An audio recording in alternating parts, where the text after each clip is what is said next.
All righty, welcome to Zone In Sports, where we cover everything, all sports and current events. Today, I got one of the biggest Miami Hurricane supporters that you will ever find out there. And I've been trying to put this interview together for a while, and we was able to tap on in. So I'm going to introduce you to Bigger Than E. Let the fans know how you doing out there, E. I'm doing great. Happy New Year to everybody. Much love and prosperity to everybody out there in the world, all our Riverview family. Happy to be here. Thank you for the invite, sir. All righty, all right. First question, growing up in the Midwest, what sparked your interest? What made you become a Miami Hurricane fan? Well, growing up, I watched a lot of sports with my father as a child. You know, it wasn't no cable TV back in the early 80s, just network TV. Mhm. And I happened to catch the Miami-Nebraska game in 84. Okay. The Orange Bowl game when they won their first national title. And I was so captivated by the game. I mean, I was a kid, but I was like, you know, Nebraska was touted as, the Big 8 champions. They were a powerhouse. And I watched this game, and ever since that game, man, I always wanted to catch a Hurricanes game down in Florida, as a child. Every Saturday I was trying to see if they were on TV. Mm-hmm. And I caught them in bowl games, and it just went from there. And as I got older, I always followed the Hurricanes. There was nobody else in college football on Saturdays I really wanted to see. Okay. And they started winning, and they were good. And, winning is contagious. And that's how I started, man. I was 10 years old, and that's how I started. And who was on that 84 team? You had Bernie Kosar was a starting quarterback. Okay. A number of the players that were there, I can't off the top of my head remember, which I should know, but I remember Kosar. He was, because I remember that year they lost the first game to Florida really bad, and then they won all the rest of them, and the stars aligned for them to be in that game with Nebraska, and the rest is history, man. It's just, and that's how I tapped in with them. Outside of NFL teams being liking the Cardinals and the Lions and Buccaneers and Dolphins as a child. Right. I like the Cardinals because they was the home team, and every Sunday they was on TV. That's all you had was the Cardinals. Okay, so you would say 84 was that first year that New Year's Day or January 2nd, that day when they played Nebraska, that was just I was captivated. I was glued to the TV on that game, and I just all right. It went from there, man. We're gonna clear the elephant in the room, and we're not gonna talk about the game. We already know who in the national championship game. But my question to you is, who does a Miami fan hate worse? OSU, Ohio State, or Notre Dame? Say you. For the modern day fan, it would be Ohio State. Okay. For a long-standing Miami Hurricane fan like you or I, it would be Notre Dame because, in the 70s and early 80s, they were the dominant team, one of the dominant teams.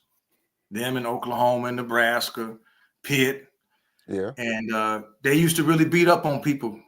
Yeah. And Miami was one of the teams that used to get beat up on. And then when it got flipped around in the 80s and the 88 game, that Convicts versus Catholics game, that really just burned a lot of us as fans because Cleveland Gary did not fumble that ball. Right. That was a touchdown. And like Jimmy said, if you lead the game in the ref's hands, you're going to walk away with an L. So I felt like that 88 year, Miami got robbed in that game up there in South Bend. So I never really cared for Notre Dame. I'm not going to say I hate Notre Dame. I just never liked Notre Dame.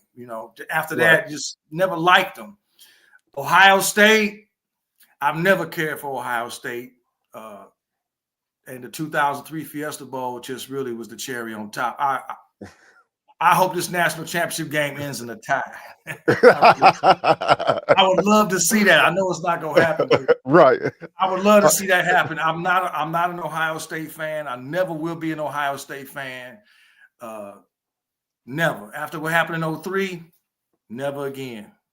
Never. So what is your most memorable game that the U.S. played? That you was like, man, that game there, hey, that's the best game ever.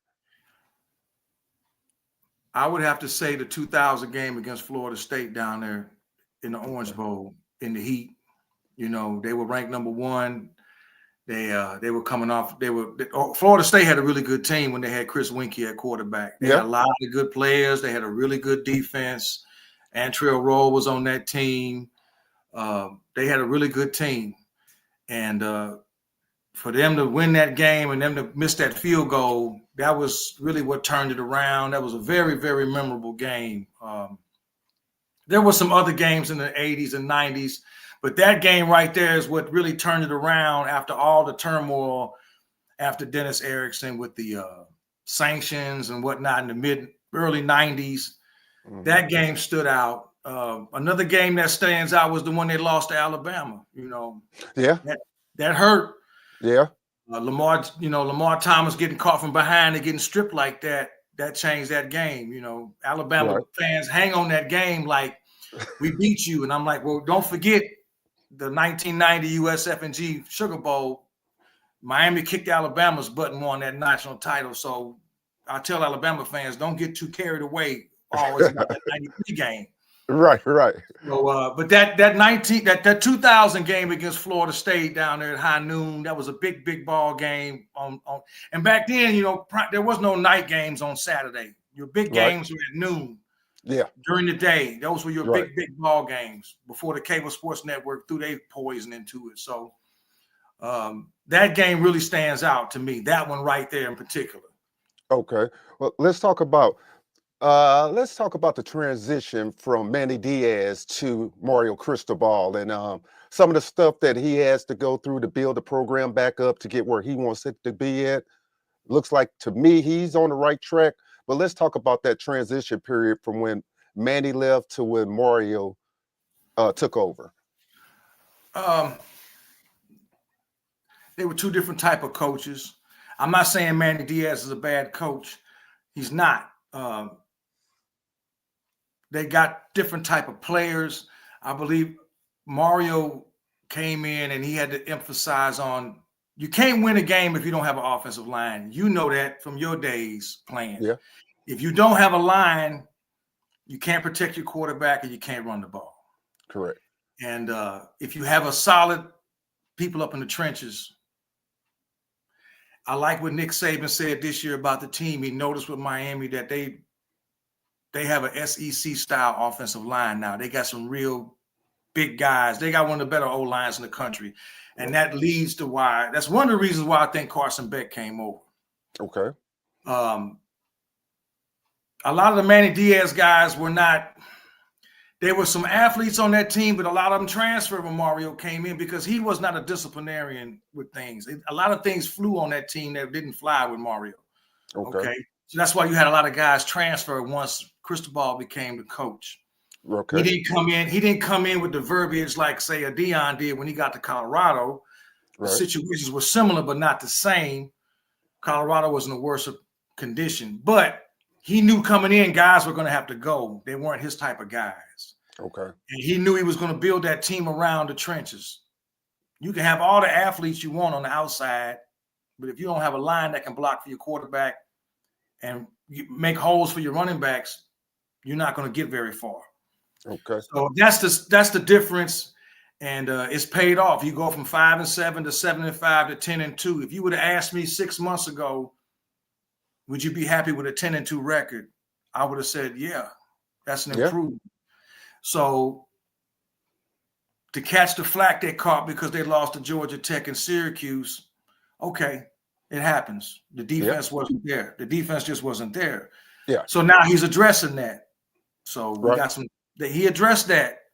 So I think we'll see some changes with the next season coming up. Okay, so what's your take on a lot of the fans out there that were down on the Canes season this year? We have some of the worst fans in our fan base. I'll put it out there right now. They're some of the biggest downers. I look at other fan bases. You're going to have some negative people in your fan base, but our fan base, they stumped their toe and just cried. Some of them, just too much. You get spoiled with winning. I mean, I see a lot of Ohio State fans were upset with Ryan Day because every time he faces that Michigan Blue, he can't deal. Right. But I think they're going to win the Natty this year. And yeah, me too. I think they are, because they just seem like the more complete team. I hate to say it, but it is what it is. Right. So our fan base, the ones who actually know the game and understand, they're not doing the crying. The ones like you and I that have been around since the 80s and 90s, we understand it's not going to happen overnight. A lot of programs want things to happen overnight. And teams are throwing the money out there. Look at North Carolina. They're throwing the money at Belichick. They're trying to make things happen now. And Correct. that's how it is now. It's going to be more difficult to develop high school talent and keep it, because kids can just say, hey, I'm not playing. I can go somewhere else. Yeah, I agree. So we're going to see, but our fan base, to go back to what you said, our fan base, some of them leave a lot to be desired. Okay, so what is your take on the NIL, and how do you think Manny's dealing with the NIL, since that's a big thing in college football now? Well, Mario, excuse me, not Manny. I mean Mario. Mario is very tight-lipped about what he does. So they were tight-lipped with a lot of things. They're really tight-lipped with this defensive coordinator search. I think they're really going to be looking to get the right guy in there. I think he's doing okay with it. They just gave Carson Beck $4 million for NIL. Right. So it's a big deal right now. It's the reason why Nick Saban walked away. It's not because he can't coach. It evens the playing field now. Mm-hmm. Okay, so now, you have more parity now. If you didn't break up the Pac-12, you'd be talking about teams out west when for years, they've been scrutinized and criticized. Well, look at your teams that made it into the playoffs. 2 of them are Pac-12 teams. Mm-hmm. So the NIL makes a big difference for everybody. And as far as Mario is concerned, I like his balance. He doesn't want to do like what Florida State did and put all his chips in the NIL basket. And then when they all opt out of the bowl game and go into the draft, you come back and win 2 games the next year because you didn't develop your high school talent. You have to develop your talent. Right. You have to develop your kids coming in. You can't put all your money in the NIL basket, because as soon as they decide to leave or go in the draft, then your cupboard is left empty. You have nothing there. That's why I kind of like what Dabo was doing at Clemson, even though he doesn't want to go on the portal at all. Mm-hmm. He believes in developing your high school talent. Once you do that, then you've got some years you got recruiting going on. Recruiting is still big. Yeah. You can go in the portal and get people and pay guys to fill in spots. All the teams are going to do that. But to totally rely on that completely, and they're going to have to get some type of cap on all this, keeping these kids transferring over and over and chasing the money and making demands. And if you don't put up the type of numbers, then you can't make those kind of demands anyway. Okay, we're going to hop in the chat real quick. We got first answer the question. I'm going to put it on the screen here, and I'm going to read it to you. It said, do you think a majority of the fans were attracted to Larry Coker's style of the youth football? No, I don't think they were attracted to Larry Coker's style of football, because Larry Coker inherited Butch Davis's kids. Those were all Butch Davis recruits. He the one got there in 95, and the first 3 years they weren't so great. He built that up. He was a great recruiter. He was the one that got Santana Moss and Reggie Wayne and DJ Williams and John Vilma. That was a buildup. He got Ed Reed. Ed Reed was a 2-star. We didn't know. He the one that got Sean Taylor. This is before Miami had an indoor facility, and they didn't have the best facilities, because you got to think, those times were different. So Larry Coker was pretty much handpicked by the players because they didn't want somebody else from the outside coming in and changing what they had. Right. So it really started to regress slowly under Coker, because he wasn't the type of coach as Butch Davis. Butch Davis was a disciplinary type coach. He didn't play around, whereas Coker was more of a player's coach. He let the guys do what they want. And by the 2006 season, the team was in disarray. You had all kind of problems, and they ended up letting him go. So, and I don't think it was more Larry Coker. I think it was more the fact that they won, They got robbed in 2000 and they put the BCS picking Florida State to play Oklahoma. They won in 01. They got cheated against Ohio State in 02. So that should have been 3 in a row. Yeah. He was doing what Nick Saban did. Butch Davis was already doing it. Jimmy Johnson already did it. I'm just saying, they want to say Saban is the GOAT. I'm sorry, he's not. Jimmy Johnson will always be the GOAT in the last 40 years when it comes to college football because he did what Saban borrowed from his book. I'm sorry, it is what it is. If he stayed in Miami and didn't go to the Cowboys, how many natties would Miami have won? I mean, let's keep it real now. And plus, he could go to the next level and then win 2 Super Bowls. So that just tells you what type of coach Jimmy was. So I don't think it was so much Coker as the culture was there. It's just as the time went on under Coker, the culture started to dwindle because kids started coming to just wear the uniform. They wasn't trying to come put the work in. And if you want to win, you got to put in the work. And the Ohio State kids, they putting in the work. The Alabama kids, even though Saban got the best talent, they still put in the work and the development. If you don't have that, I mean, I'll give Notre Dame credit. I don't care for him, but, you know, Marcus Freeman's a good coach. Yeah. He developed his kids, and they putting in the work. Yeah. Whether you like them or not. That. Yeah, you got to respect that. Even teams people aren't talking about, like Illinois. Yeah. They putting in the work. Yeah. Missouri has over the years. I mean, so if coaching staffs are willing to put in the work and develop their kids, they're going to have success if they put the right pieces together. Right. All right, let's talk about the U running the state of Florida this year and how big that is for recruiting for University of Miami. It's very big. It's huge.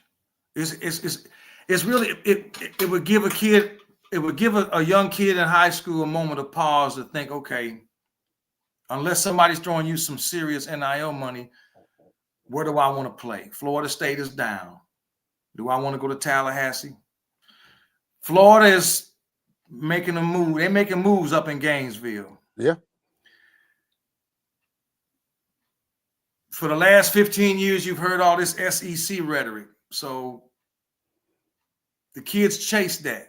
I'm going to be on TV. The cable sports network constantly threw it in your face with their narrative about them being the best conference and this, that, and the other. You didn't hear this type of talk 20 years ago and 30 years ago. You didn't root for your conference. You root for your team. You don't root for a conference. Right. I root for my team, whether they Big East, ACC, or independent. I don't care about nobody else. Right. So you have all this rhetoric now, rooting for your conference. That's what gives Notre Dame and their fans an advantage. They're not in the conference. They're still independent. And they're going to, I think they're going to stay independent. So running the state of Florida right now is a big thing. Hold on to that. Right. Because you're going to keep a lot of kids at home. They're going to look at Miami first. What are they doing? What are they building down here? Do I want to go somewhere else? Do I want to leave the state? Some kids want to leave anyway. I get that. You want to go somewhere different. That's going to happen. Everybody doesn't want to stay home. But with the NIL now and with them winning now, it's going to take another school like a LSU or Ohio State or Georgia or Alabama to come with big dollars now to come get a kid out of South Florida when he can stay home. Yeah. And his family and friends can watch him at home and win. You're no longer losing or being mediocre now. Now you're in the talk of being up there. So I think that's really big that you win because the best talent comes out of South Florida. We all know that. Mm-hmm. That's why they come down here. They get to play ball all year round. I've argued with people about that before. Yeah, you got some gems in Ohio and Missouri and South Carolina. You got some dogs in Georgia. You got some dogs in Texas. But if you want a pack of dogs, you come down to South Florida. You come to Broward County, Dade County, West Palm Beach. You got a pack of dogs down here to choose from. So winning the state of Florida is big. All right, we got somebody tapping in right now. We said, what's this? Eldridge. He says Miami needs to start showing Florida talent by playing them, especially the wide receivers. What you say to that? If they stay home, they play. But you have to. It's not a gimme. You have to be able to produce. So, and I think you saw a couple of the kids in the bowl game against Iowa State. They showed up, after Restrepo sat out and George played the first half. They showed out, some of these freshmen that were there. So Cam's numbers didn't drop in the first half. He still had great numbers. He put up great numbers, and then they took his helmet away from him after halftime and made him sit. Yeah. All that controversy, or did he sit out on his own? Did he choose? No. He was warming up at halftime, and they took his helmet away from him. So, and it was a good decision. The bowl game was meaningless. Iowa State wanted it more anyway, so let them have it. Now you can see what you need. We need another quarterback. So they did that. So if the Florida receivers decide to stay in Miami, and I'm not just saying Miami, I think a lot of Florida kids are going to stay in Florida. A lot of them are going to go to Florida. If Norvell can turn it around in Florida State, some of the kids are going to go there, and they're going to go to UCF. And some of them are going to go to South Florida and Tampa because it's parity now. Yeah. The allure of the SEC has dwindled. And then kids, unless they want to go somewhere different, do you want to go play up in the cold up in Michigan? Do you want to go to Columbus, Ohio? Do you want to go to South Bend, Indiana? It's cold up there. It snows. You can play ball all year down here. Up there, they can't. So it all depends. If the South Florida kids stay home, they're going to play. Okay. And let's talk about that first game against Florida and how big it was for them to get that win and the way they did it, going into the swamp. It was huge, and it really showed, at least to me, it showed how hypocritical a lot of people were. Because before the game, it was over 50% of the nation picked Florida to win that game. Mm-hmm. And then for the way Miami to go down there August 31st and not just beat them, but literally destroy them in Gainesville, then all of a sudden the same people that said Florida was supposed to win, now they're saying, well, Florida's not that good. They'll be lucky to win 3 games this year. Mm-hmm. I found that pretty hysterical. But I'm like, you know what? It was great. It was a good win. Florida had a good team. They had all their players. Their running back that was hurt was starting. He even got a big run off on him. Yeah. They had all their people in place, and they got handled. Yeah. They got handled. That was huge, man. That was huge. And they come into Hard Rock next year or later on this year. And I expect the same thing, to send them packing back to Gainesville with their tail between their legs. Or should I say, as an alligator, you're going to be missing a few teeth. All right, I'm going to take this question from Anthony here. I said he was watching a pro football game recently, and they talked about what states and what regions in those states produce the most football players in NFL. It's 2-part. For Florida, it's South Florida. For Texas, it's Dallas, Houston, and San Antonio. For California, it's Southern California, San Diego, and LA. Yeah, I agree with that. It's a fair assessment. I think that's a fair assessment. You got some talent elsewhere. Like I said, you got some dogs in Georgia. You got some dogs right up here. You got some players here. You got some players right here in the Midwest. Look at the championship game. You got some St. Louis talent on both sides of the ball. Kansas City talent. You got the kids at East St. Louis. Yeah. Well, we all know the biggest thing that hurts a lot of the kids are their grades when it comes to choosing between a Division I school and a Division II school, depending on your grades. But we got some dogs up here. And Ohio's got some kids. Even Michigan's got some kids. So the majority of the talent, I would have to say, is South Florida, Texas, and California. The vast majority of your football talent. Right. Those 3 states, I think, produce the most. Okay. Now, what is your take? I know it's early. But what is your take on Carson Beck? I'm reading some of the chats in the comments, and some people are down, some people are okay with it. But what's your take on him? Aside from the surgery he had on his elbow, which is the same surgery Brock Purdy had, Carson Beck is an improvement. I think under Shannon Dawson, you're going to see him put up big numbers. There's no debate that Shannon Dawson, as an offensive coordinator, is a better play caller than Mike Bobo at Georgia.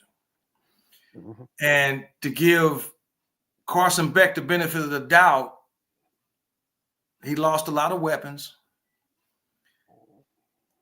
The offensive line at Georgia was not up to Georgia standards. That's why he had to run for his life a lot this season. And Georgia wide receivers led the nation in drop passes. Okay. The year before, he had 4,000 yards passing, and he only had Bowers. He had another the boy that went to San Diego. Yeah, he had some studs. He had some weapons around him. The O-line was better. A lot of those guys went in the draft.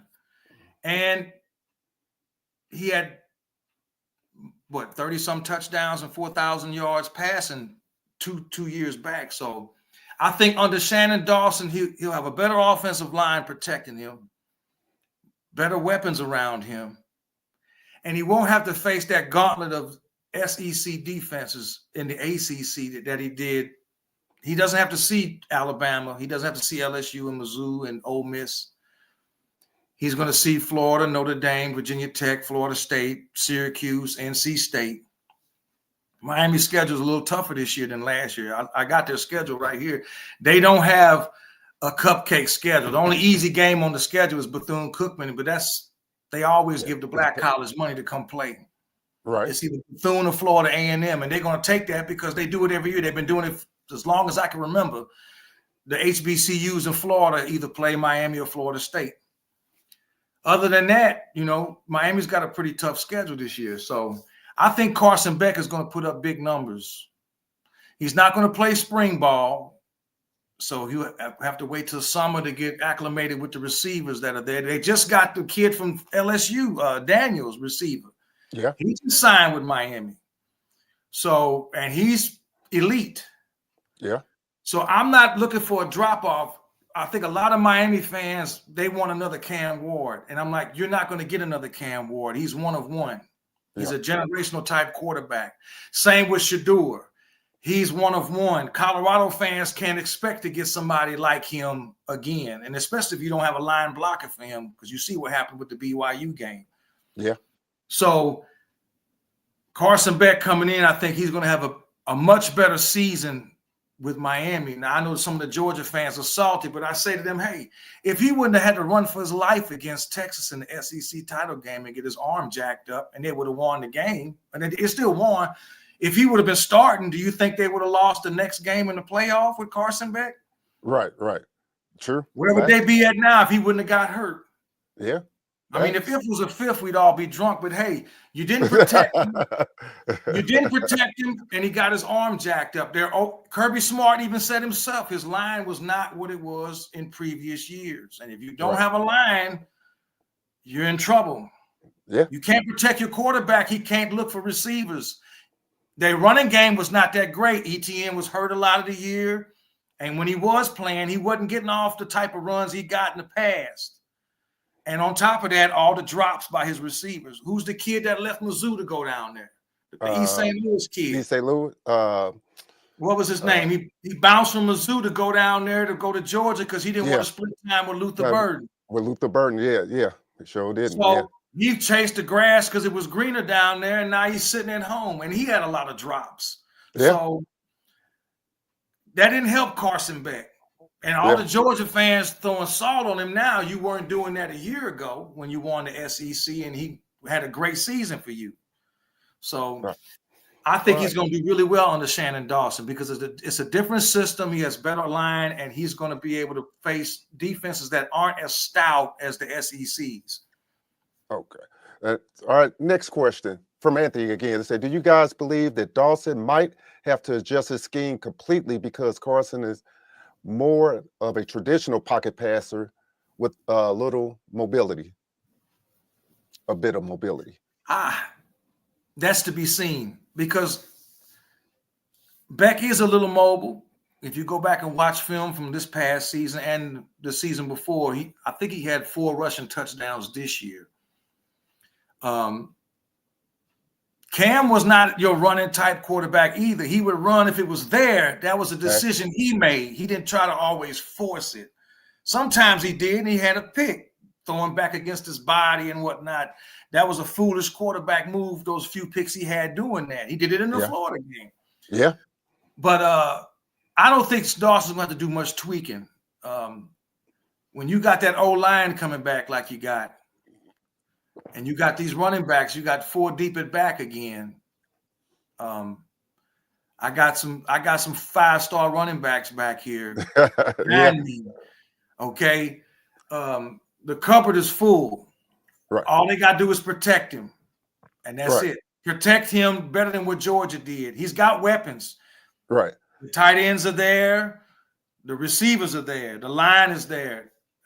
I'm not expecting them to put up those type of points, but they may not have to if they get the right defense in place. Right. And that brings us into the next question I was going to ask you. What do you think they need to do to fix that defense? Now, my assessment was when Ruben Bain went out, of course, that offensive line couldn't get any pressure. But really, they didn't get a lot of pressure after he came back, and it put a lot of pressure on their D-backs. They said their D-backs was horrible, but if you can't get any pressure, you put a lot of pressure on your corners. I think it's a combination of both, D.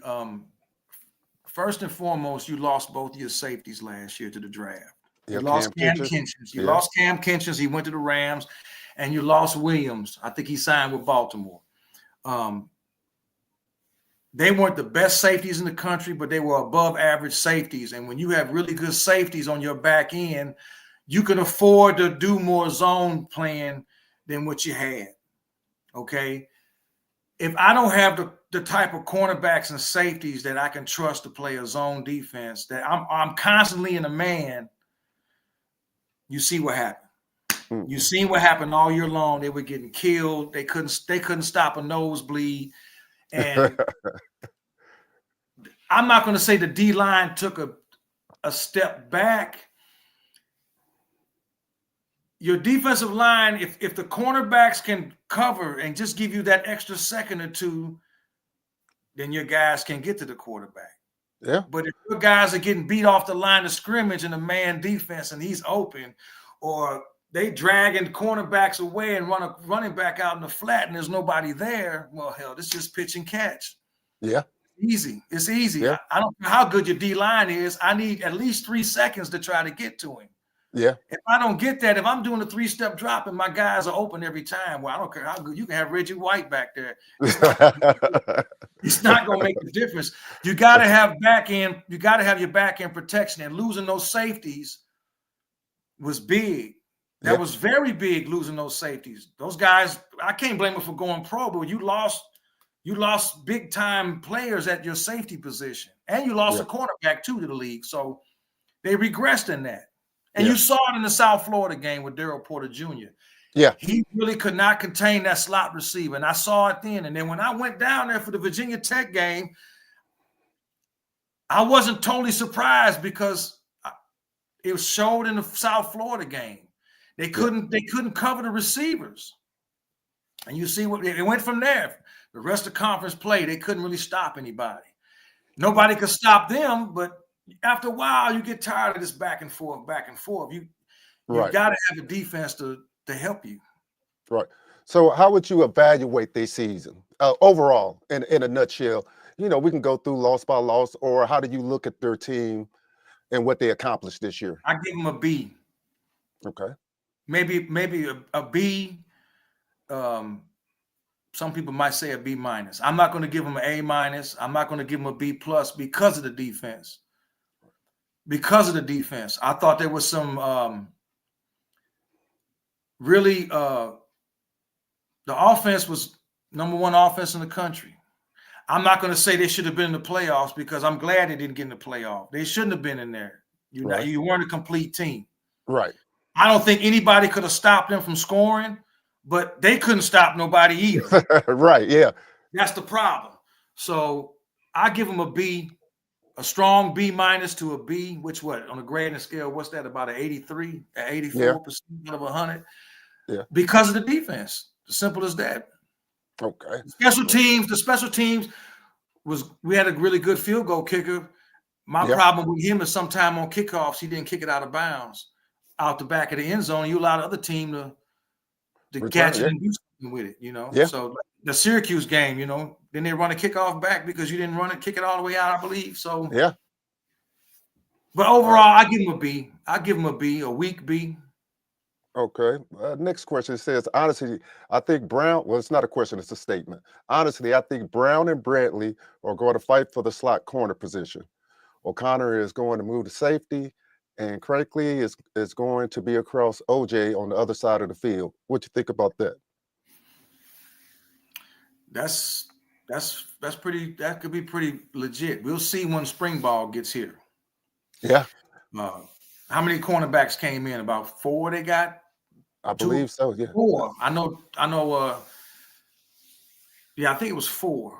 And a couple of them are elite. They're elite corners. So I think that's a fair assessment right there. And like I said, spring ball, we'll see it. And like I said, once we get a defensive coordinator in place, and Mario's real tight-lipped about that. People are trying to guess who we might get, I'm kind of hoping he gets an NFL guy. The linebacker coach from the Packers comes to mind. I'm hoping he gets an NFL guy and infuse that in, because I think once they get a defense, if they have a defense that's even halfway better than what we had this past season, I don't see anybody beating them, at least for the ACC title game. I don't see anybody beating them. What do you think about the wide receivers? We lost, some studs this year on the offensive side of the ball. So we basically got to replenish. What do you think about what they're doing with that? I know they've been kind of a little quiet, and we got some guys coming in, but we got some guys on the bench that needs to step up, because they're going to be playing a bigger role. Well, I think you saw in the bowl game, JoJo did really well. Cars showed what he can do. We solid at tight end. Miami isn't tight end you for nothing. They solid at tight end. And you got this Daniels kid coming in that came from LSU. He's legit. Yeah. He's legit. He's elite. So he caught a lot of passes from my man that's with the Redskins. Jaden Daniels threw him a lot of balls. Well, I'm not saying Jaden. I'm sorry, not him. He came from Liberty and he went to LSU. I know his name was Daniels. CJ Daniels, I believe. So he's good. He's really good. I think they'll be okay at receiver. Once again, that line is where it is. And when you have an elite offensive line, that makes a world of difference. Yeah. It really does. It makes a world of difference because to penetrate that line, you're going to have to either have your own studs on the other side of the ball or you're going to have to blitz them more often. Yeah. To get to Carson Beck, you're going to have to blitz more. So not a lot of teams got to Cam Ward. Right. Sometimes they did. Yeah, but not a lot. Not a lot. Virginia Tech threw the sink at him. I was there. Yeah. And he got to him a few times. Then he did his magical stuff. And the rest is history. But for the most part, that line was, I would say Miami had the top 10 O-line in the country. Yeah. They had a really good line, and they have the depth behind it. So I think we'll be okay on offense as long as they have that line and protect Beck. He's going to put up the same type of numbers he did 2 years ago at Georgia, maybe even better, because he's not going to face an Alabama. He's not going to face a LSU or South Carolina. He's going to be facing Syracuse and Pitt and NC State. And, Louisville's coming to town. We got Notre Dame. We got Florida. We got Florida State. So I'm not saying these teams are bad, but they're not Bama. They're not South Carolina. They're not Ole Miss and A&M. So what do you think they need to do to get to that next level? Because, when you're watching I ain't going to say the whole college football playoffs because, some teams got selected the first round. But to get to that Final Four where they look good on both sides of the ball, what do you think they need to do to get that team to looking like they could really compete for a natty? Get that defense together. All right. Get the defense together. You have an elite line, like you said, it's the back end. Yeah.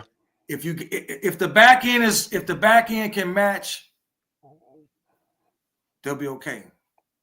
You got to get the back end to match. I'm not worried about the offense. They're going to score. The defense is what I'm concerned with. And if you look at these playoffs now, I mean, take last night's game. I missed it. I saw the highlights after the game. Texas lost that game because of their coach. Yeah. They lost the game because of their coach. Sarkisian shits the bed. Texas has been outscored in the second half of every game this past season after the Red River shootout with Oklahoma. They've been outscored in every game.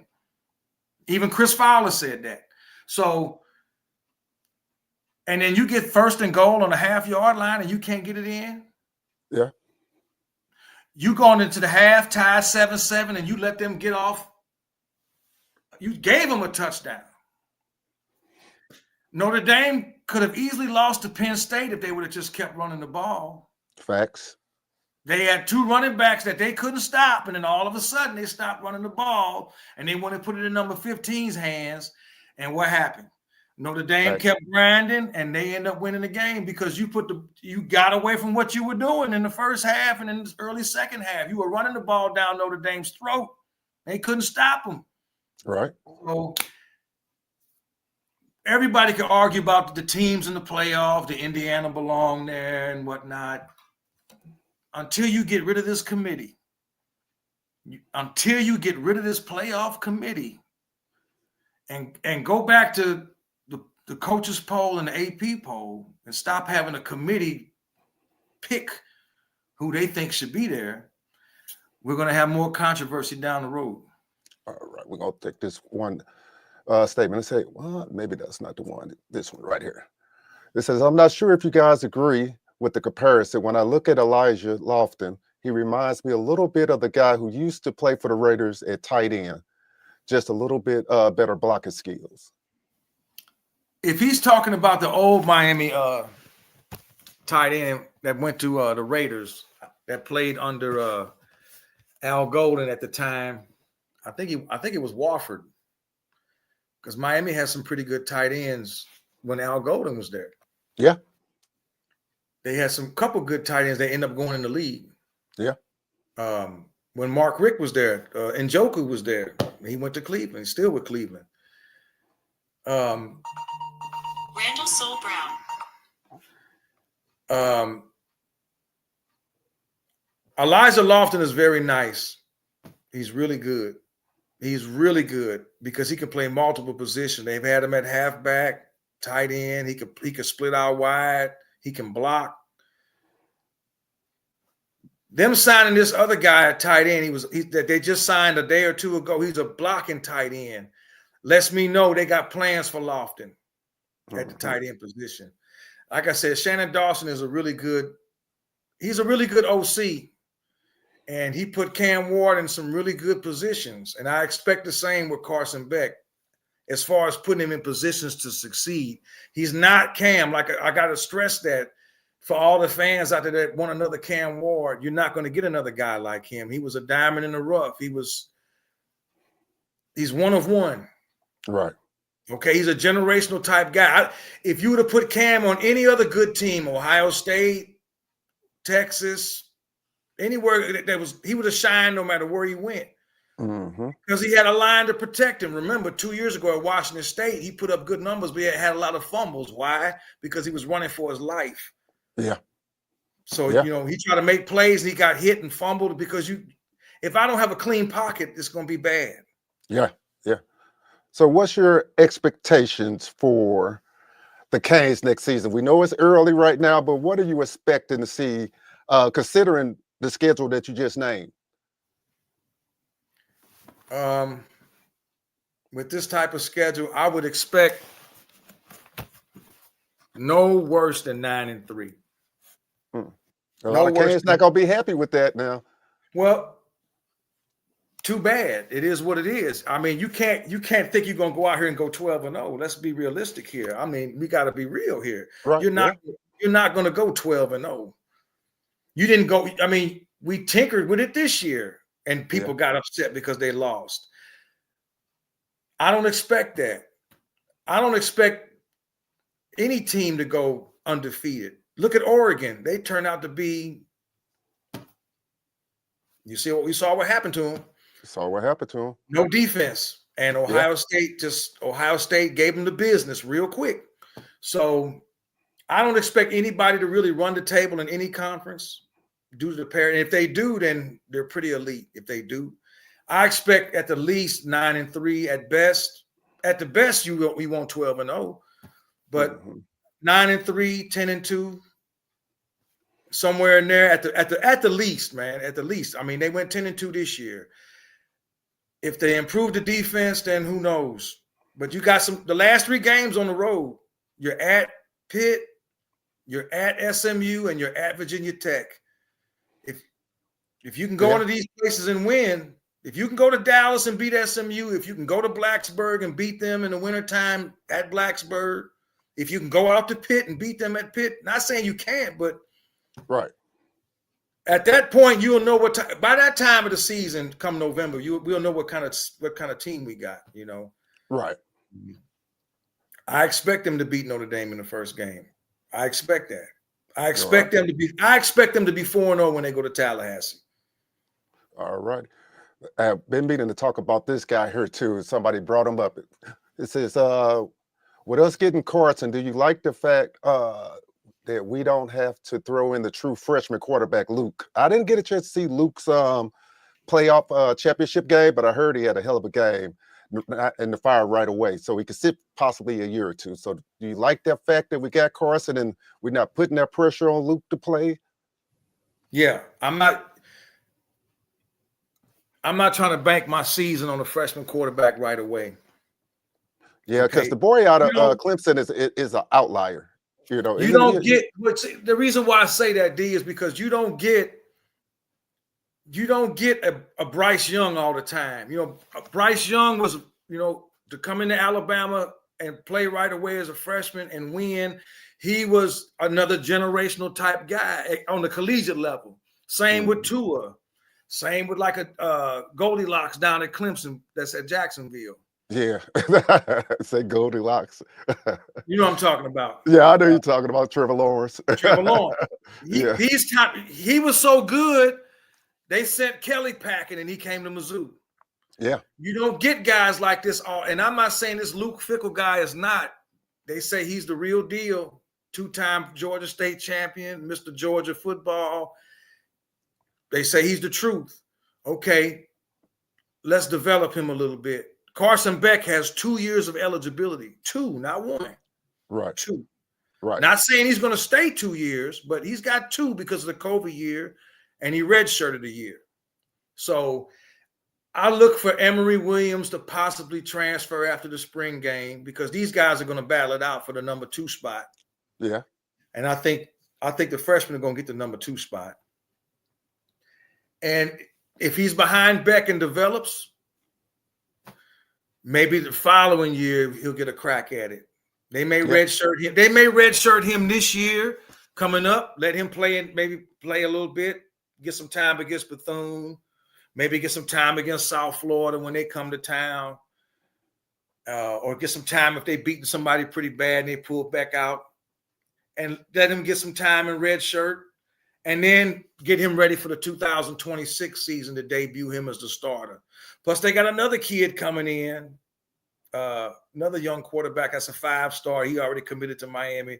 And they said this dude is just lights out. So Mario is doing his thing. And I want to say this. Mario worked for Nick Saban for how many years as his chief recruiter and line coach? When he left Miami, he left Al Golden after like 2 or 3 months and went to Alabama and was there for like 3 or 4 years when they won a natty. And he is the reason why Saban got a lot of South Florida talent and they got that line together down there. Mm-hmm. So he's a hell of a recruiter. Sometimes he may leave you scratching your head when it comes to decision making during the game with clock management. But when it comes to recruiting, he was better this year. He was better this year than last year and the year before. But when it comes to recruiting, you know, if he wants you, it's a really good chance he's going to get you.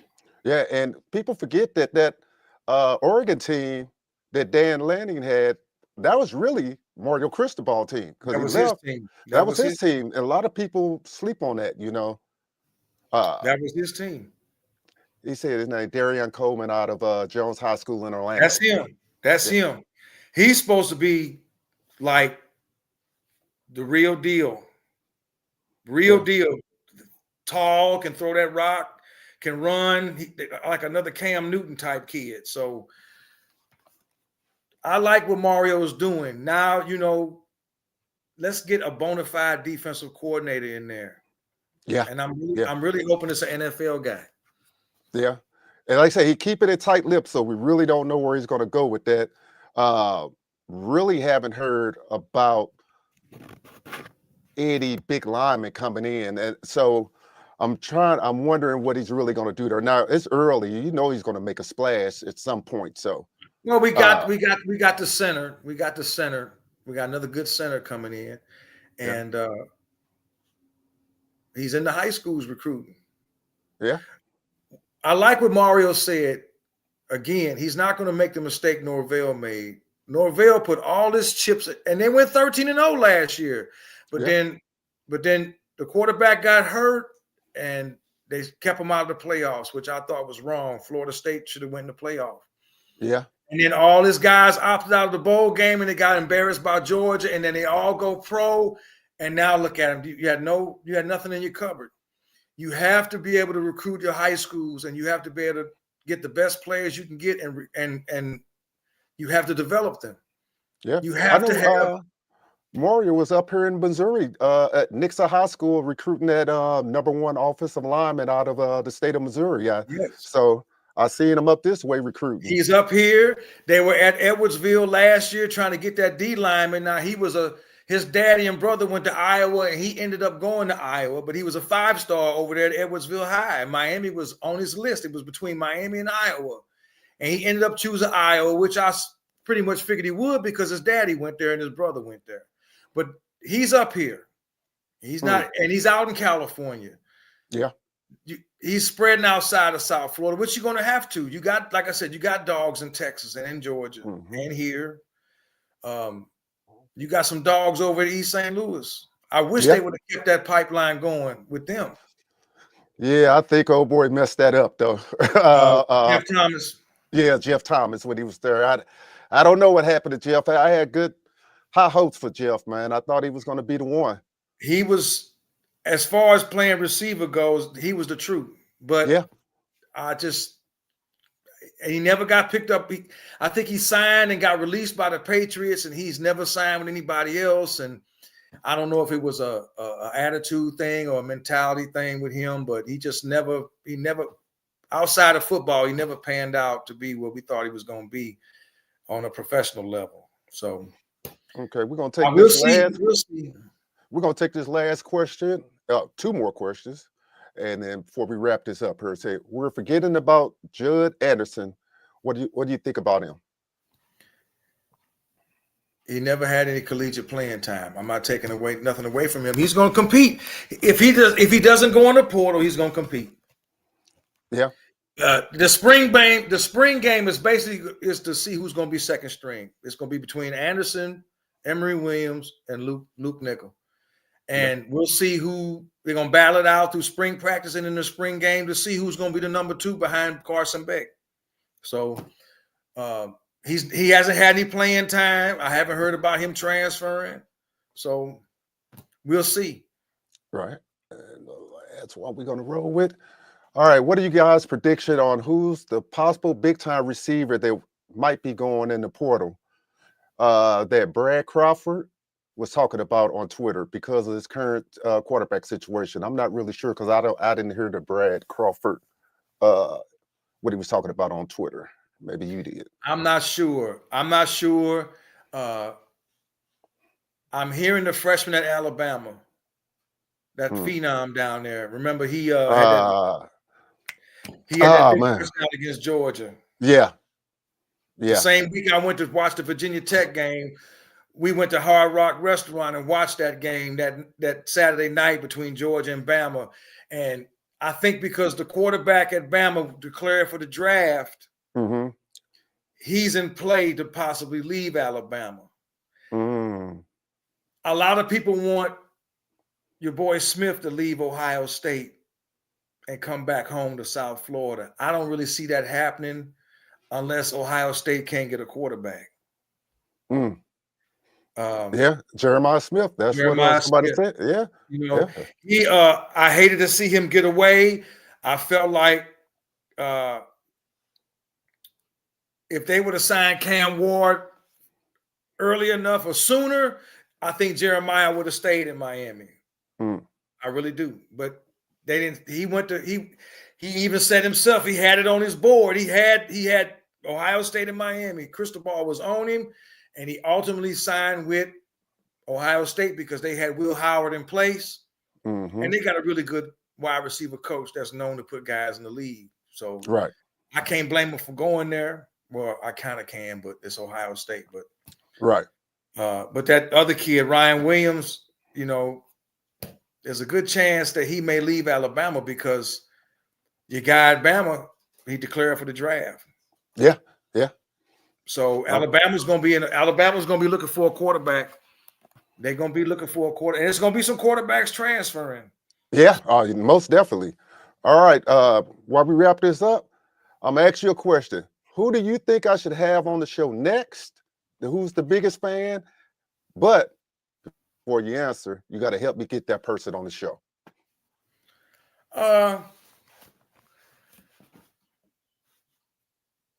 I know a few people, man. I know a really strong Ohio State fan, Randall Brown. Okay. I know a couple Notre Dame fans if they would want to get involved in it. Okay. I could reach out to them and see if they want to possibly get on here and chop it up for a minute about the teams. I got Michigan fans up in Detroit. I got my buddy down in South Florida is a huge Gator fan. So I could put some people together, man, that would be maybe interested in coming on here, and we get some multiple points of views and ideas from multiple teams. All righty. Had to get this thing going. All right, then. I want to thank everybody that's been in the chat room. My name is D Hemp with Zone In Sports. I thank Eric for coming on the show, and we're out.